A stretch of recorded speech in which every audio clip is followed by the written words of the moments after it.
everyone, and welcome back to my channel, which is just my name, Brennan Dunaway. Today, I'm going to be reading 3 young adult contemporary novels. Did that intro sound familiar? If it didn't, then you should go subscribe to Kirsten at Kirsten's Korner. She has a wonderful booktube channel, and this video is in collaboration with her. So let me preface this by saying that Kirsten filmed a video of all the books she read last year in 2020, and we did not have one single book in common. Not one. I had not read one. I don't remember how many books she read. Several books. I had not read one of them. So Kirsten and I kind of wanted to dabble into each other's realms of books, I guess you could say. I feel like I should preface this by giving you a little bit of a history of my reading. So probably in 8th grade, I did read Harry Potter, and then probably after that, I read Percy Jackson. But that's really the extent of my young adult reading. Because then my dad just started recommending books to me, and then I started reading his dad suspense thriller books, and then I started reading Game of Thrones per his recommendation to his 16 or 17-year-old daughter. So that was my reading in middle school and then into high school. And Kirsten has read a lot more young adult than I have. So I recommended to Kirsten some new adult kind of indie smutty romance books. Not really smutty. I'll talk about that. And Kirsten recommended to me some of her favorite young adult romances, basically. So in this video, I'm reading Tweet Cute by Emma Lord, 10 Blind Dates by Ashley Elston, I think is the author, and then American Royals by Catherine McGee. I've had this book for a while and I'm excited to read it. I did pick this one up on my own, and the other two were completely Kirsten recommended. And Kirsten is going to be reading The Guy on the Right by Kate Stewart, one of my faves, Punk 57 by Penelope Douglas, my #1 fave, and a Colleen Hoover book. She's going to be reading Heartbones, and I'm so excited for her. And it was so funny because after I gave her my recommendations, she was like, all of these are Kindle Unlimited. I was like, oh, that's just the type of person that I am. So here we go on this journey, me diving into young adult contemporary, which I'm just not comfortable with. I just don't know my way around.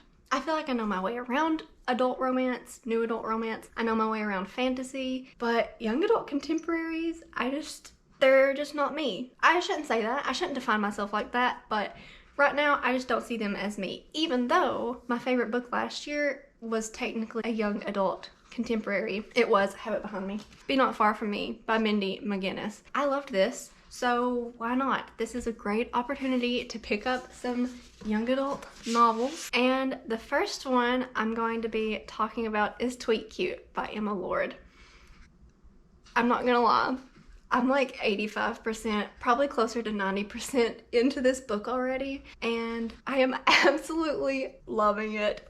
Can't put it down, loving it. I'm going to sum this book up in a sentence as a super cute grilled cheese Twitter war, but also, I don't want to say coming of age, but just high school seniors kind of looking at themselves and establishing this is getting really serious, and kind of breaking out of the role they play in their family and finding a path of their own and finding their own interest and really actually thinking about what they want to do with their lives. It's super, super good.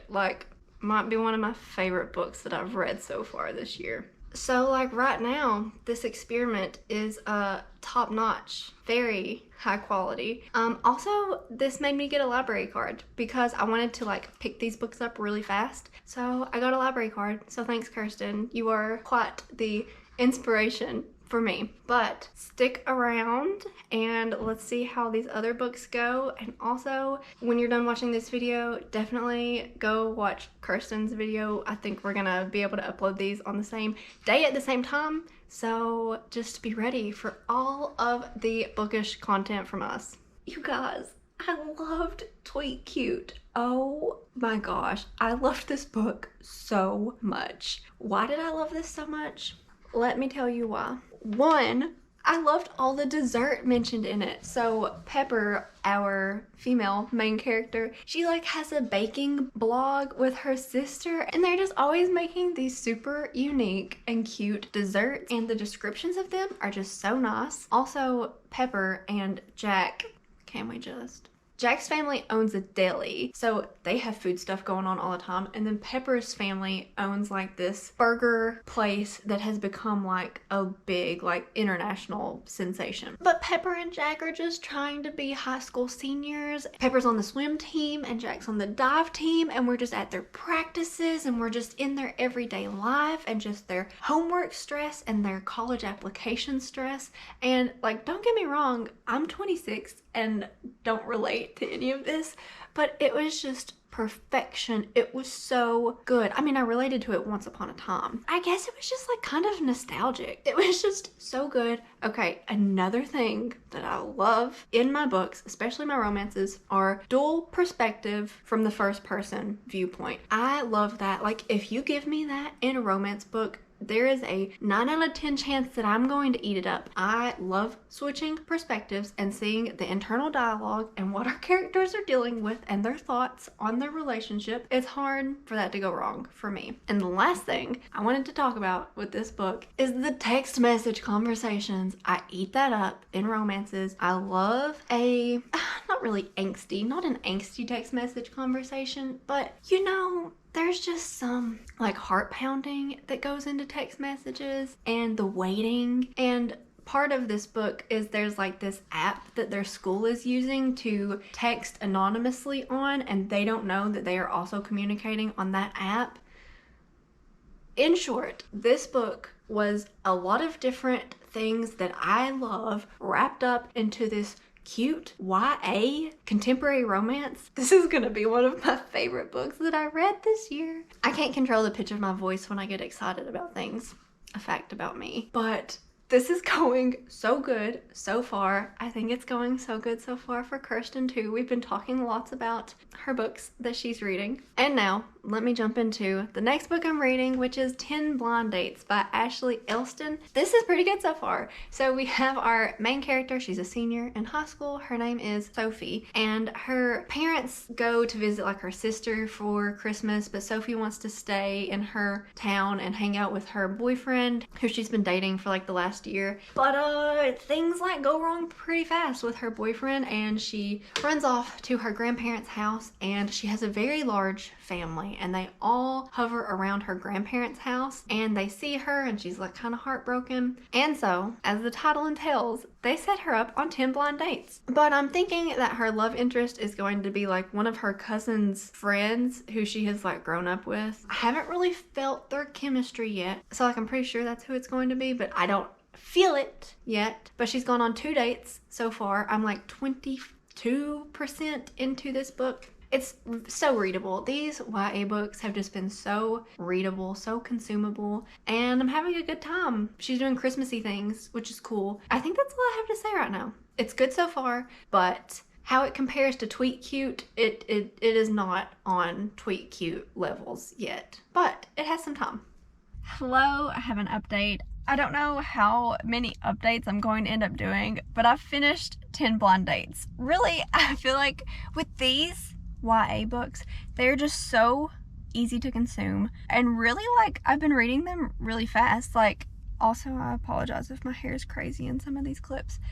Anyway, I don't have to apologize for that, but I really enjoyed this book, but not as much as Tweet Cute. It was not Tweet Cute level YA perfection for me. Who am I to even judge YA perfection? But I'm giving this 4 stars. What it was lacking for me, actually, let's do a sandwich. Let's say something good. Something good was there were so many great characters. I probably said what it was about, but our main character, Sophie, is being set up on blind dates by her huge extended family. She has so many aunts and uncles and cousins, and seeing her relationships with them and with her grandparents was so well done. What was not so well done to me was the chemistry with her love interest, who is like one of her friends that she has grown up with. She knows him through her cousins who he goes to school with. So it's this guy who she's known most of her life. And I feel like just knowing that, we are supposed to feel that they have this like chemistry and history together. But I wanted to see more of it.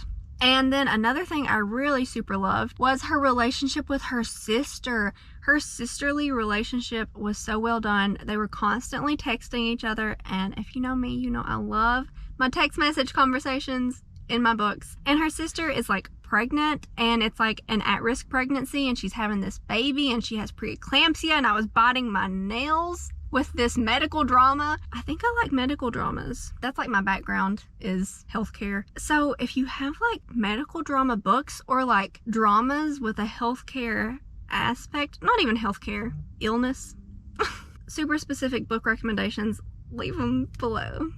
Let me know. But her relationship with her sister was awesome.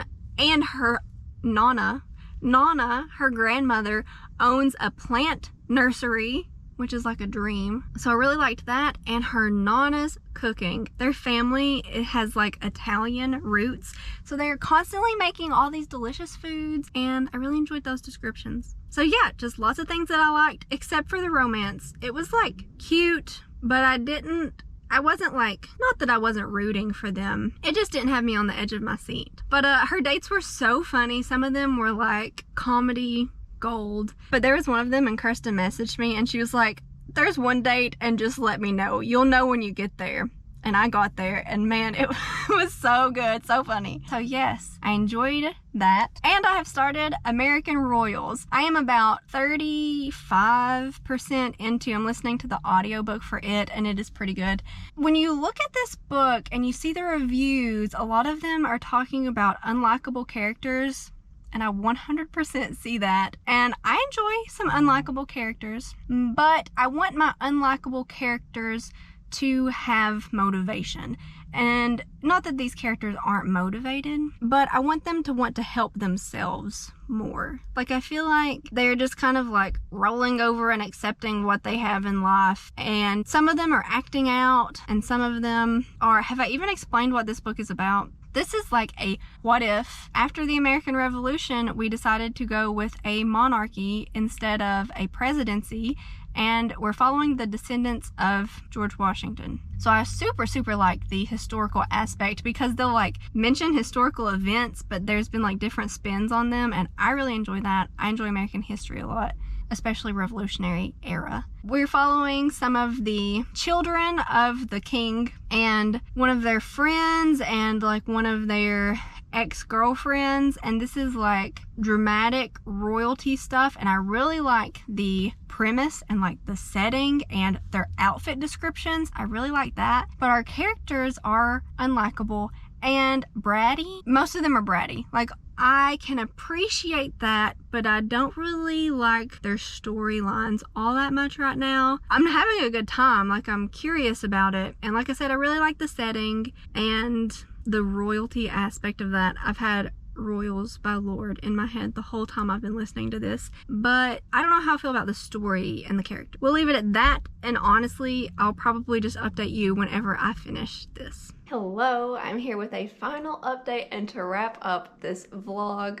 Man, has it been a fun time, and the best time of it has just been talking to Kirsten about these books. But I have finished American Royals, and sadly, I mean, I gave it 3 stars, like 3.25 even. I just can't give it 4 stars because I didn't like these characters. And it's one thing for a character to be unlikable, and like these characters are like flawed, and that's admirable to an extent, but they just like didn't want to help themselves. They just had these problems, and they were like, oh, I have these problems and no one could possibly understand. That was like every single character. And I just wanted them to like do more for themselves. But the plot was super dramatic. We follow the perspectives of Beatrice, the like first daughter. She's going to inherit the throne and become America's first queen, and we follow her sister Samantha, who is like the wild child of the family. And Samantha also has a twin named Jefferson, who we don't get a story from his perspective, but I hated him. He was so dumb. He was just like not smart. I don't know, maybe he was smart. I don't know him personally.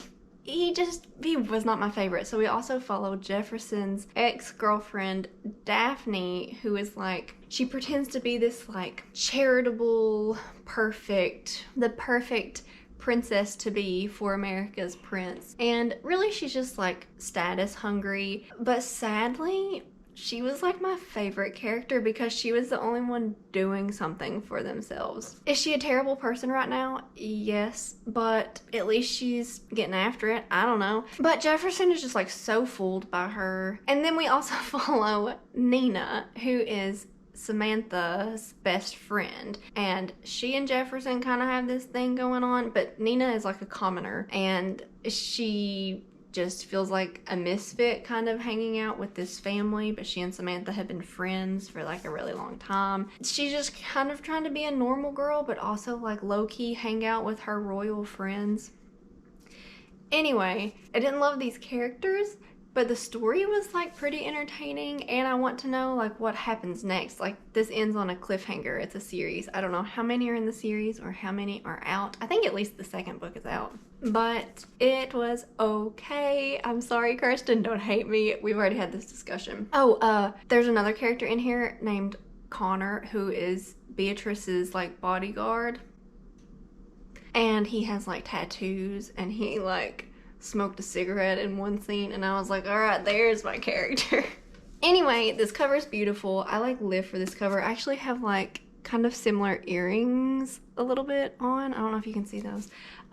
Yeah, I love this cover, and I am interested in completing the series. I would like to like know what happens. But yeah, this was actually, it's funny because this is the only book that I've like bought. Like I bought this before Kirsten and I decided to do this video. But yeah, I have it. It's super pretty and it was okay. 3 stars isn't bad. It just like wasn't amazing. So let's wrap up this vlog. The first book I read was Tweet Cute, which was just a showstopper. 5 stars, loved it so much. Tweet Cute's by Emma Lord. The second book I finished was 10 Blind Dates by Ashley Elston. I gave it 4 stars, it was good. And then we just continue on the downslope to American Royals by Catherine McGee, which I gave 3 stars. It was fun, but I wasn't like super invested in it. Is it because I didn't like the characters? If I don't like the characters, I was annoyed by the characters. It wasn't that I disliked them, but it was that I was also annoyed by them. But when I'm not invested in the characters, then I just don't really care about their story. But like I'm interested to see where it goes and what they're gonna do with it. Oh, this had really awesome outfit descriptions in it. That's how I'll wrap up these books.